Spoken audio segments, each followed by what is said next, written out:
Okay, this is, I don't know which session is this, but number something. Well, anyway, today was March what?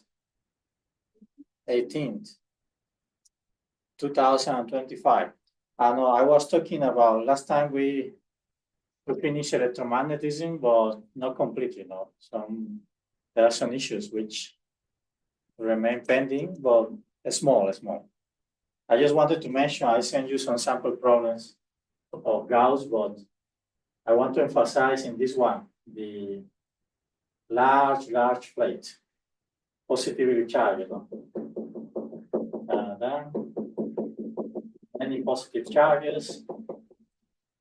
We don't know what is the charge, but it has the superficial density, sigma, which is charge per unit of area, uniform, and it's very large.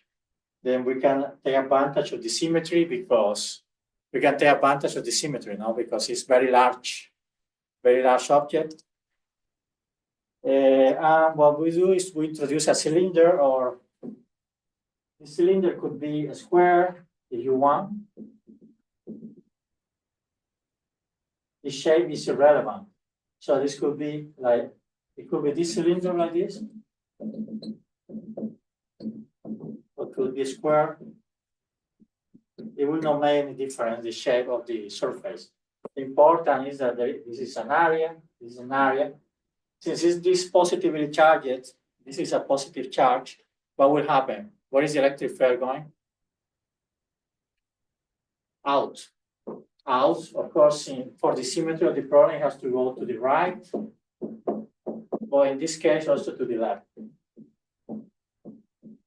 So if we analyze the Gauss problem here, if there is a flow of electric field through this area and through this area, two areas. So it means that when you evaluate the integral, this integral,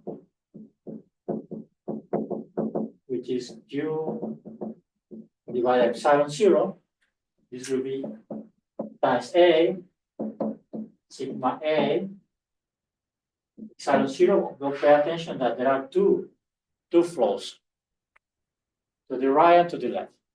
Then at the end, area cancel, sigma to epsilon 0. This is one of the problems standard. Now, let's take a look at a different problem.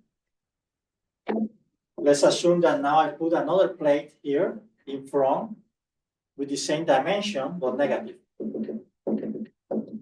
Negatively charged. Then what will happen? These lines will not go to the left. All the lines will go to the right. Then these two will disappear. And then these two will disappear. So it's important to realize through which surfaces the electric field is flowing for calculating correctly the electric field by using the Gauss law. Okay, this was pending. Something which was pending from the last time also was the Ampere law. But the Ampere law, I will better send you a sample problem, but I will do something quickly here. We have said many times that if we have a cable and the cable conducts electricity, the current, right hand side rule, the magnetic field rotates around. So it's going out, upper, and entering below. Entering. It's rotating like this. If I put myself here and an observer watching here, what I see is the current. This is the current coming out, and I will see the magnetic field doing this in at different radius, no? Rotating. And of course, the intensity decreases with the distance. And then there is a law similar to the Gauss law, but it's not the Gauss law, because it's the Ampere law, which if the closed integral, the line, this is a line integral, because it's the integral around some imaginary line you do like this. is equal to mu sub 0 plus current. So here will be B2 pi r. R is an arbitrary radius, equal mu sub 0 current, and then mu 0 tan 2 pi r. And then I said that we could do the same exercise as before. I could put different currents here. If I put one current flowing outside and other currents flowing inside, the enclosed current you have to apply superposition for understanding what is enclosed current. But you can see the difference between the magnetic field. Even if you cannot do this calculation, which is easy, I will say the sample problems anyway, at least you can guess what is the direction of the magnetic field. What is the effect? I will explain transformers there because I found a nice picture in the internet, so I will better explain that in that part. And of course the Maxwell equations, which remains. I think the demonstration of, let's rotate the camera this direction. Let's check. And let's find here something. Let me switch off the light. Close the doors.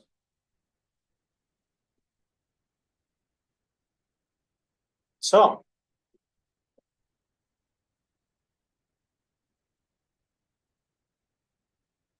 I have to, yeah. Okay, this is what we talked the last time, the transformer, no? For elevating or decreasing the voltage, depending on the number of turnings. Remember that induced voltage is the negative of the change of flow in time. When you produce the current in with some turbine, you create an alternate current, the current fluctuates here and create a change of flow of magnetic field. And that change of flow, of course, is transmitted here to the other side. Let's say this current entering here comes from the turbine, already generated. But it's fluctuating. So sometimes the flow is in this direction, sometimes it's in this direction. This variation generates a voltage in this side. And there is a specific ratio between the two voltages. Since I didn't send you this problem, well, the ratio is defined by this. Can you guess how do you get this relationship? This quantity is the same in both sides. But the total flow is the number of turns times the flow of a single turn. No? So this is the total change of flow is the variation in time of the flow of one turn multiply the number of turnings you make to the cable. And the same the other side. So the ratio marks you whether you increase the voltage or decrease the voltage. Of course, if you increase the number of turns, you increase the voltage. You can see that the label of this is the same as here. So increasing in the output, increase the voltage. And decreasing, so if this ratio is larger than 1, you increase the voltage. If this ratio is lower than 1, of course, you decrease the voltage.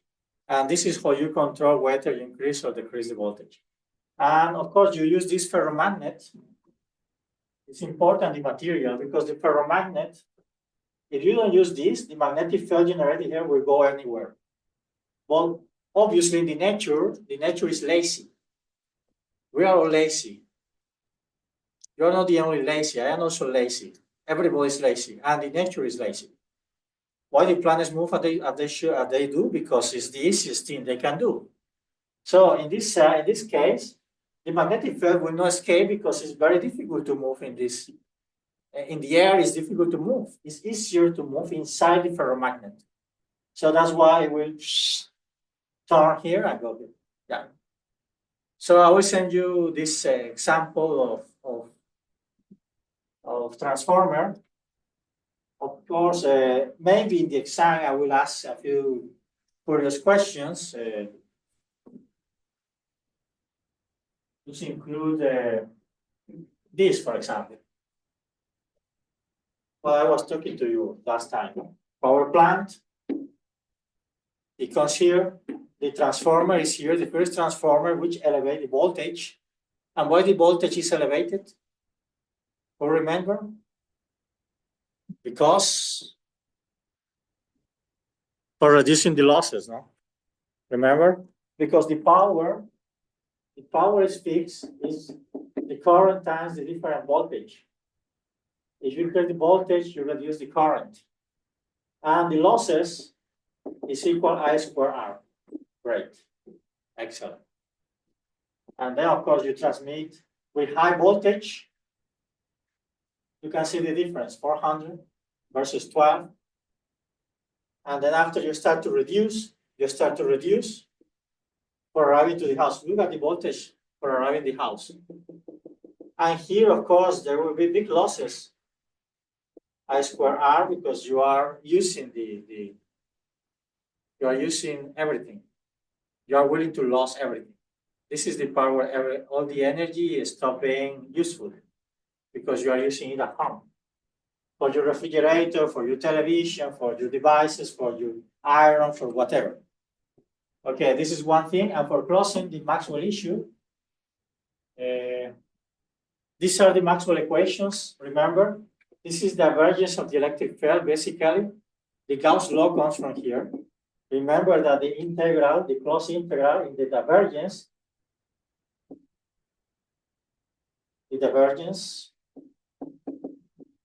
is equal to, it's the integral in the volume is equal to the closed integral